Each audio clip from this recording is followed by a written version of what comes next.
વિદ્યાર્થી મિત્રો, આપણે અપૂર્ણાંકના સંખ્યાનું ઘનમૂળ કઈ રીતે કાઢવાનું એ શીખ્યા. એકાદ વધારે આપણે ઉદાહરણ લઈને જોઈએ કે કઈ રીતે આપણે કાઢી શકીએ. એક રકમ છે આપણા પાસે 19,683 ના છેદમાં 15,625 નું આપણે ઘનમૂળ કાઢવાનું છે. તો તમે જાણો છો તેમ આપણે અંશની રકમના અલગ અવયવ પાડીશું, છેદની રકમના અલગ અવયવ પાડીશું. 19,683 ના અવયવ આપણે પાડીએ. એકમનો અંક 3 છે એટલે 2 વડે ચાલવાનું નથી. સરવાળો કરીને જોઈએ. 9 ને 10 ને 6 16 ને 8 24 ને 3 27. 27 3 એકાના કોઠામાં આવે છે, માટે આપણે આ સંખ્યાને 3 વડે ભાગી શકીશું. તો 3 6 18, એક શેષ વધે. 3 5 15, એક શેષ વધે. 3 6 18, 3 એકા 3. હવે ફરી પાછું જોઈએ. 6 ને 5 11 ને 6 17 ને 1 18. 18 3 એકાના કોઠામાં આવે છે, તેથી આપણે આને પણ 3 વડે ભાગી શકીશું. 3 દુ 6, 3 એકા 3, બે શેષ વધે. 8 તાલી 24, બે શેષ વધે. 7 તાલી 21. ફરી પાછું આપણે આને જોઈએ. 2 ને 1 3, 3 ને 8 11, 11 ને 7 18. 3 વડે ભગાશે તો 3 7 21, 3 દુ 6, બે શેષ વધે. 3 9 27. ફરી પાછું જોઈએ. 7 ને 2 9, 9 ને 9 18.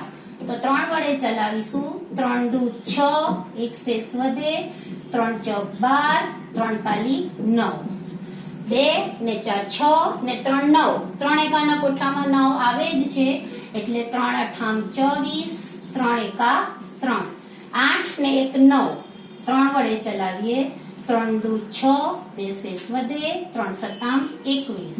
હવે બધા જાણો છો. 3 9 27, 3 તાલી 9 ને 3 એકા 3. બરાબર. હવે આપણે 15,625 ના અવયવ પાડીશું. એનો એકમનો અંક 5 છે એટલે 2 વડે ચાલશે નહીં. 1 ને 5 6, 6 ને 6 12, 12 ને 2 14, 14 ને 5 17. 3 એકાના કોઠામાં 17 તો આવતા જ નથી. તો હવે શું કરીશું? 5 ની ચાવી વિચારીએ. એનો એકમનો અંક 5 છે, તેથી આપણે આ સંખ્યાને 5 વડે ભાગી શકીશું. તો 5 તાલી 15, 5 એકા 5, એક શેષ વધે.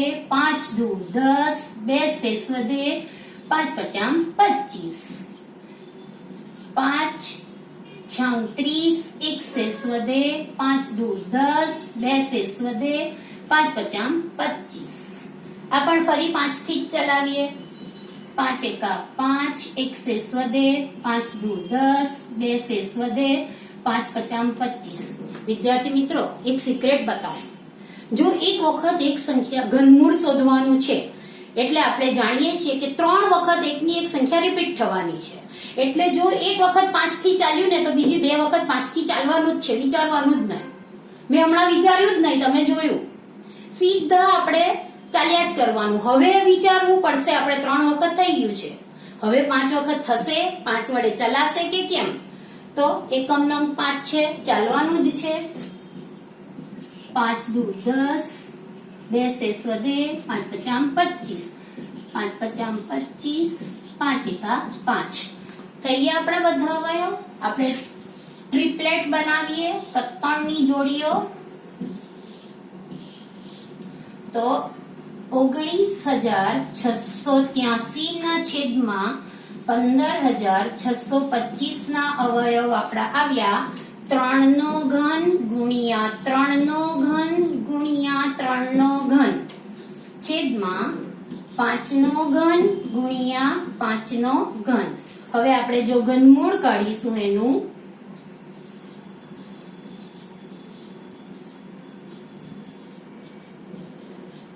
તો અહીંયાથી આપણે બધા 3 3 ઘાતને કાઢી નાખવાના.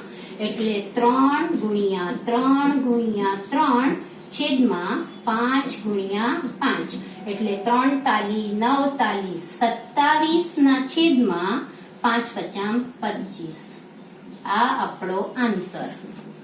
આટલી મોટી સંખ્યા હતી, જરાક પણ અઘરી હતી? કેમ ન લાગી? એનું એક કારણ છે કે આપણને અવયવ પાડતા આવડવું જોઈએ અને બીજું આપણને ચાવીઓ આવડવી જોઈએ. નિશેષ ભાગાકારની ચાવીઓ 2 વડે કઈ રીતે ભાગી શકાય, 3 વડે કઈ રીતે ભાગી શકાય, 5 વડે કઈ રીતે ભાગી શકાય, એટલીસ્ટ આટલી ખબર હોય તો આપણને બહુ અઘરું પડતું નથી. જો તમને યાદ ન હોય તો એક વખત ફરી યાદ કરાવી લઉં. 2 વડે નિશેષ ભાગાકારની ચાવી માટે એકમનો અંક 0, 2, 4, 6 કે 8 હોય તો 2 વડે ભાગી શકાય. બરાબર? જો બધા અંકોનો સરવાળો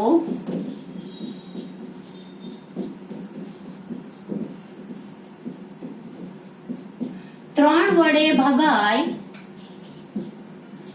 3 વડે ભાગી શકાય તો આખી સંખ્યાને 3 વડે ભાગી શકાશે. આ 2 ની ચાવી, આ 3 ની ચાવી અને 5 ની ચાવી એકમનો અંક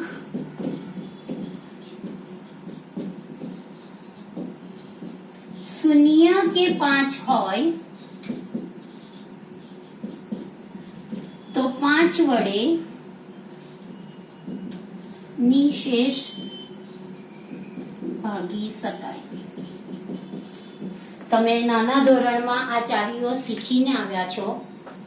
અત્યારે હું તમને ફક્ત એ યાદ કરાવું છું. જો તમારા ધ્યાનમાં ન રહેતી હોય તો એક વખત નોટબુકમાં એની નોંધ કરી લેજો, તો અવયવ પાડવાના તમને ઘણા આસાન રહેશે. હવે આપણે આગળ ચાલીએ. 0.216 ના ઘનમૂળ કાઢવાના છે આપણે. હવે આ પણ અપૂર્ણાંક છે, તમે જાણો છો. તો તમે કહેશો કે ટીચર આમાં અંશ ક્યાં છે ને છેદ ક્યાં છે? આ દશાંશ અપૂર્ણાંક છે, એને આપણે અંશ અને છેદમાં ફેરવવા માટે 216 ના છેદમાં અહીંયા દશાંશ ચિહ્ન પછી 1, 2 અને 3 આંકડા છે, તેથી નીચે આપણે 1, 2 અને 3 0 મૂકીશું. એટલે 216 ના છેદમાં 1000. હવે આવી ગયો આપણો અપૂર્ણાંક. હવે તમને ખબર છે કે આના આપણે અવયવ કઈ રીતે પાડવા જોઈએ. બંને અંશ અને છેદના અવયવ પાડીશું અને આ જ રીતે આપણે એના ઘનમૂળ શોધીશું. 216 ના અવયવ પાડીએ. હમણાં જ આપણે ચાવી જોઈ, એકમનો અંક 6 છે એટલે એને 2 વડે આપણે નિશેષ ભાગી શકીશું. તો 2 કા 2, પછી આવે છે 1. ઘણા એવું કરે છે કે ડાયરેક્ટ અહીંયા 2 અઠામ 16 લખી દે છે, જે તમારી ભૂલ છે. 2 અઠામ 16 નહીં આવે, કારણ કે અહીંયા એક વચ્ચે છે અને એના માટે આપણે ભાગ નહીં ચાલે તેનું શૂન્ય મૂકીશું. જો કોઈને ભાગાકાર ખ્યાલ ન આવતો હોય તો હું તમને એક વખત અહીંયા કરી બતાવું. 2 કા 2, ઉપરથી આપણે 1 ને ઉતારીશું. 2 એકાના કોઠામાં 1 આવતા નથી, તેથી ભાગ ન ચાલે તેનું શૂન્ય આવશે.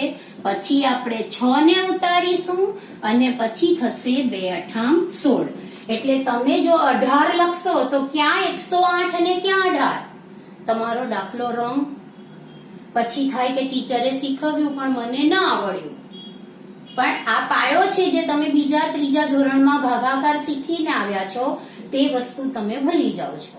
બરાબર? તો અહીંયા આવશે 108. ફરી એકમનો અંક 8 છે, તેથી 2 વડે ચલાવીશું. 2 પચામ 10, 2 ચોક 8. એકમનો અંક 4 છે, 2 વડે ચલાવીશું. 2 દુ 4, 1 શેષ વધે, 2 સતામ 14. હવે એકમનો અંક 7 આવી ગયો અને આપણી ચાવી એવું કહે છે કે આ 2 વડે નહીં ચાલશે. ટેન્શન નહીં, આપણા આ 3 આવી ગયા ને એટલે આટલે સુધી તો આપણે સાચા છીએ. હવે સરવાળો કરીએ. 2 ને 7 9, તો 3 વડે ભાગ ચાલશે. 3 9 27, 3 તાલી 9, અને 3 એકા 3. બરાબર, આ પણ આપણા પાસે 3 વખત આવી ગયા. હવે આપણે 1000 ના અવયવ પાડીશું. 1000 ના અવયવ તો બહુ જ સહેલા છે. 2 વડે ભાગીશું તો 500, ફરી 2 વડે ભાગીશું તો 250, ફરી 2 વડે ભાગીશું તો 125. હવે 5 ને 2 7 ને 1 8. 3 વડે નહીં ચાલે તો 5 વડે ચલાવીશું. 5 દુ 10, 2 શેષ વધે, 2 પચામ 5 પચામ 25 ને 5 એકા 5.